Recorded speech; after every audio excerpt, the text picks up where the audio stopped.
the most important implications of Taylor's theorem is that every function that is analytic at a given point z0 has a Taylor series centered at z0 that converges to it on some disk.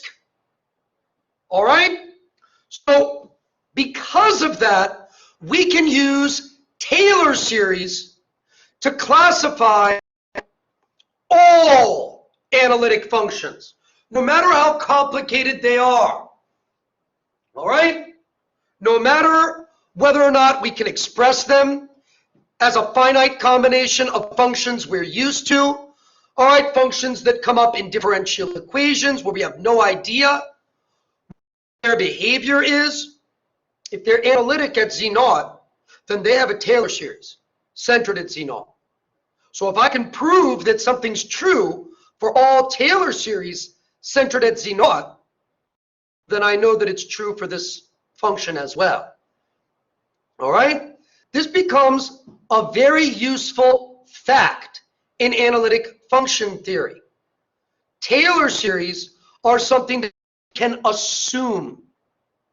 If all we know about a function is that it is analytic at z0, we know that it must have a Taylor series centered at z0.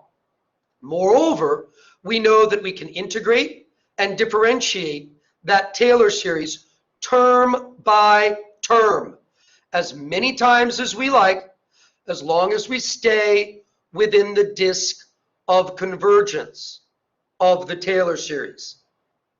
As we've seen, we can use that Taylor series to analytically continue outside of the disk.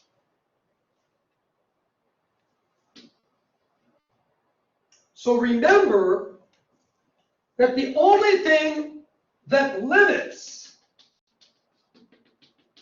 the disk of convergence of a Taylor series is the singular point on the circle of convergence. If there was no singular point on this circle of convergence, then it wouldn't be the circle of convergence. We would be able to push that disk out further.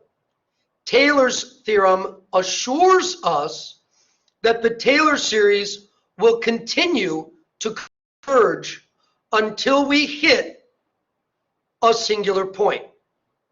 All right?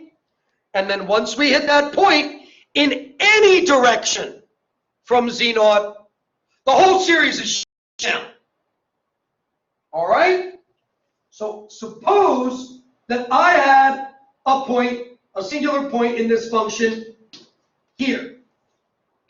And let's say that that was the only singular point of my function in the entire complex plane.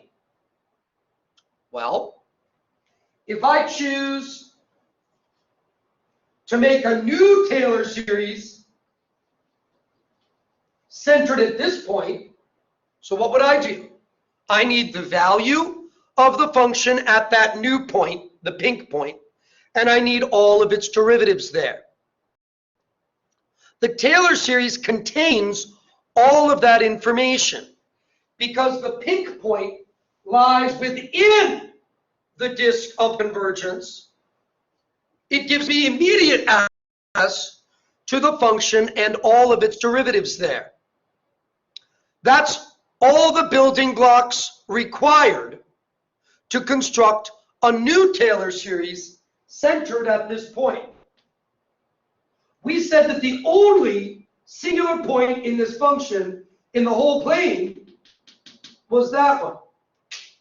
That means that a Taylor series centered at this pink point will be limited only by that singular point.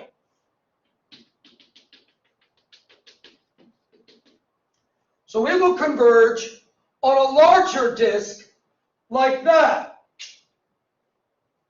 where maybe I need a better looking circle, but it will extend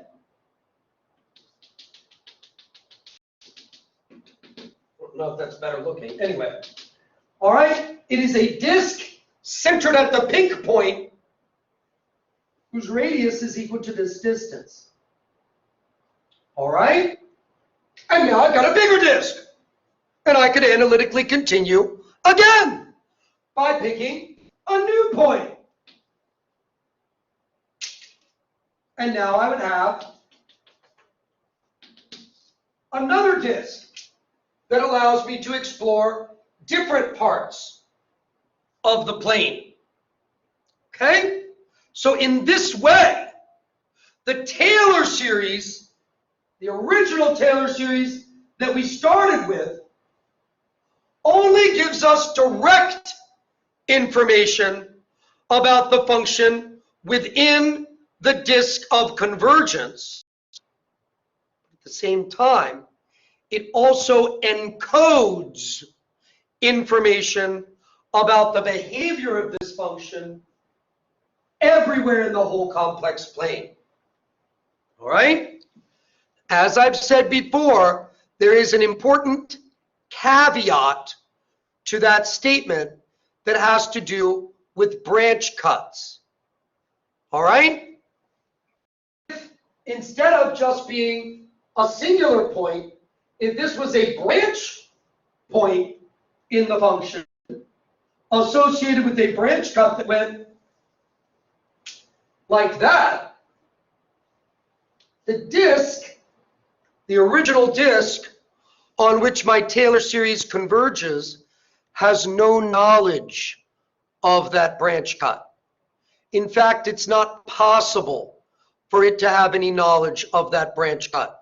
It doesn't have the structure required to support a branch cut. What I mean by that is that as I analytically continue outside of this disk, this branch cut will automatically just be pushed out of the way. The disks, none of the disks, know anything about the branch cut. The only way that we would be made aware of the existence of this branch cut through analytic continuation is if we continued all the way around the branch point. And what we would find is that the values ended up with, after continuing all the way around, would not coincide with the values that we started with in the original disk. And that would be the giveaway that if we wanted to view this function in a more global sense on both sides of the branch point, we would need to introduce a branch cut. All right? No Taylor series centered anywhere in the whole plane can ever see on both sides, all the way around this point. Okay? And of course, that can be partly attributed to the fact that a Taylor series can't support branch cuts. They don't have the structure required to do so. They have to be analytic on a whole disk. And then outside that disk, they don't contain any information directly about how the function behaves. A Taylor series always converges absolutely within its disk of convergence and always diverges outside of its disk of convergence, regardless of the behavior of the function that it converges to. Okay? The behavior on the circle of convergence is a bit more complicated.